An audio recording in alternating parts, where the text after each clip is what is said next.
ساری مشکلات کا حل، اکسیر اعظم، قوت حافظہ، رزق میں برکت، گناہوں کی مغفرت، حاجت کی برابری، جیسے تیزی کے ساتھ بارش اوپر سے نیچے کی طرف آتی ہے۔ بسم اللہ الرحمن الرحیم۔ تو ہم جو خدا کی بارگاہ میں اپنی طرف سے کچھ تحفہ پیش کر سکتے ہیں، اس کا نام ہے نماز نوافل۔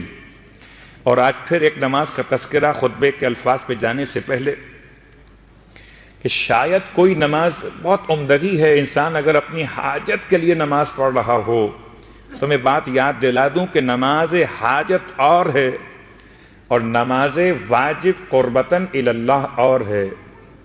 الہی حاضہ صلاتی صلیتہا لا لحاجت منک الیہا ولا رغبت منک فیہا الا تعظیما و طاعتا و اجابتا لک الا ما امرتنی بہ الہی ان کان فیہا نقص او خلل من رکوعہا او من سجودہا فلا تؤاخذنی وتفضل علی بالقبول والغفران کی یہ دعا ہر واجب نماز کے بعد انسان کی ذمہ داری ہے۔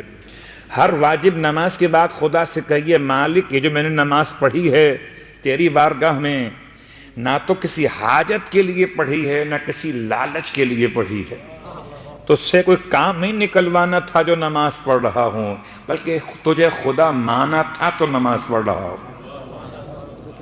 تو واجب نماز کے بعد ایک ذمہ داری اور ہے، پروردگار اب اس نماز میں کہیں اس کے رکوع میں سجود میں کوئی کمی واقع ہوئی ہو، کوئی کمی واقع ہوئی ہو مالک، تو اس سے ہم سے مواخذہ مت کرنا اور اسے اپنی بارگاہ میں قبول فرماتے ہوئے ہماری کوتاہیوں کو معاف کر دینا۔ یہ ہر نماز واجب کے بعد پڑھی جانے والی وہ دعا جسے مشترکہ تعقیبات میں بھی شامل کیا جا سکتا ہے۔ البتہ نماز حاجات الگ موضوع ہے، اس میں کوئی شک نہیں کہ ایک طریقہ ہے خدا سے رابطہ قائم کرنے کا، اور یہ طریقہ سکھایا علی ابن ابی طالب علیہ السلام نے۔ اور یہ کیسے ممکن ہے کہ علی سکھائیں اور قرآن نے نہ بتایا ہو؟ استعینوا بالصبر والصلاۃ، مدد طلب کیجئے نماز سے اور روزے سے۔ کیا بھلا یہ آیت آپ پر آئی تھی؟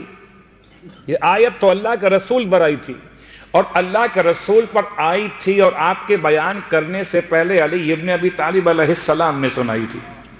کیا مطلب پورا قرآن آپ کے پاس تھا؟ یہ تو آپ کے اختیار انتخاب کا مسئلہ کہ آپ نے سورہ مبارکہ المؤمنون کی ابتدائی 10 آیات کی تلاوت کی آغوش رسالت مآب صلی اللہ علیہ وآلہ وسلم میں، تو کیا اللہم صلی اللہ علیہ وسلم، کیا یہ 10 آیات ہی مولا جانتے تھے، یا پورا قرآن؟ اگر امام کا فرزند آغوش مادر میں لیٹ کر لوہے محفوظ کا مطالعہ کر رہا ہو، بیٹا ایسا ہو تو پھر باپ کیسا ہوگا؟ وہ آغوش زہرا ہے، یہ آغوش پدر زہرا ہے، وہ حسن ہے، یہ ابو الحسن علی ابن ابی طالب علیہ السلام۔ تو آپ نے قرآن کی آیات پر عمل کر کے ہمارے اور آپ کے راستے آسان کر دیے۔ امام جب بھی کبھی کسی اہم کام کے لیے گھر سے روانہ ہوتے تھے تو 2 رکعت نماز پڑھ کر اس اہم کام کے لیے اللہ کی بارگاہ میں مجھے اور آپ کو طریقہ بتاتے تھے کہ دیکھو تم کبھی اگر اہم کام پر جانا تو یاد رکھنا سنت علی ابن ابی طالب ہے، نماز پڑھ کر جانا۔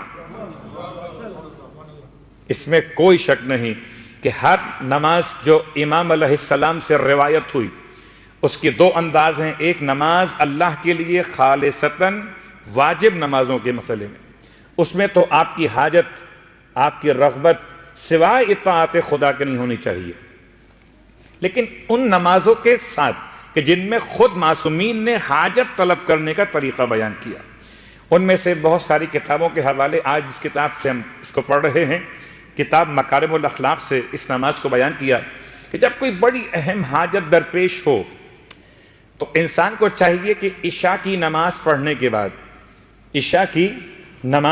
کے بعد رات کو سونے سے پہلے ایک تیاری کرے، برتن میں پانی لے اور اس پاک اور پاکیزہ برتن ہو اور پاک اور پاکیزہ پانی ہو اور لے کے اس کو کور کر کے رکھ دے، ڈھک کے رکھ دے اور بستر پہ چلا جائے، آرام کرے۔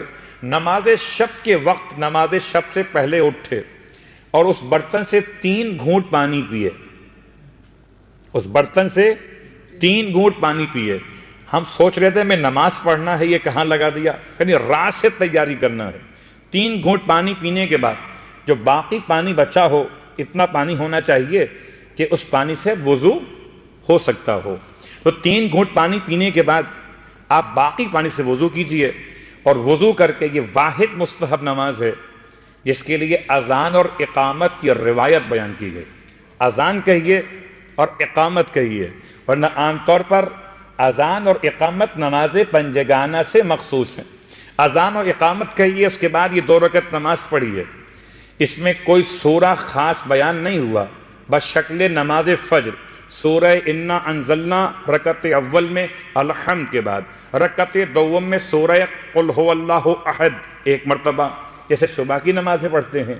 البتہ ان صورتوں کے بعد اب باقی طریقہ مختلف ہے کہ حالت قیام میں 2 سورے مکمل پڑھنے کے بعد یا غیاث المستغیثین 25 مرتبہ، یا غیاث المستغیثین 25 مرتبہ، حالت رکوع میں رکوع کے ذکر کے بعد 25 مرتبہ یا غیاث المستغیثین، حالت رکوع سے سیدھا کھڑے ہو کر قیام کی حالت میں 25 مرتبہ یا غیاث المستغیثین، سجدے اولا میں سجدے کے ذکر کے بعد 25 مرتبہ یا غیاث المستغیثین، سجدے اولا پہلے سجدے سے اٹھنے کے بعد جو بیٹھتے، اس بیٹھنے کے بعد 25 مرتبہ یا غیاث المستغیثین، سجدہ ثانیہ میں ذکر سجدہ کے بعد 25 مرتبہ یا غیاث المستغیثین،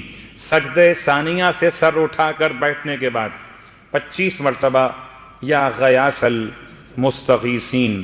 150 مرتبہ مکمل ہو جائے گا یہ جملہ رکعت اول مکمل ہوتے ہوتے، اور 2 رکعتوں کا مطلب 150 مرتبہ یہ جملہ 300 مرتبہ مکمل ہو جائے گا۔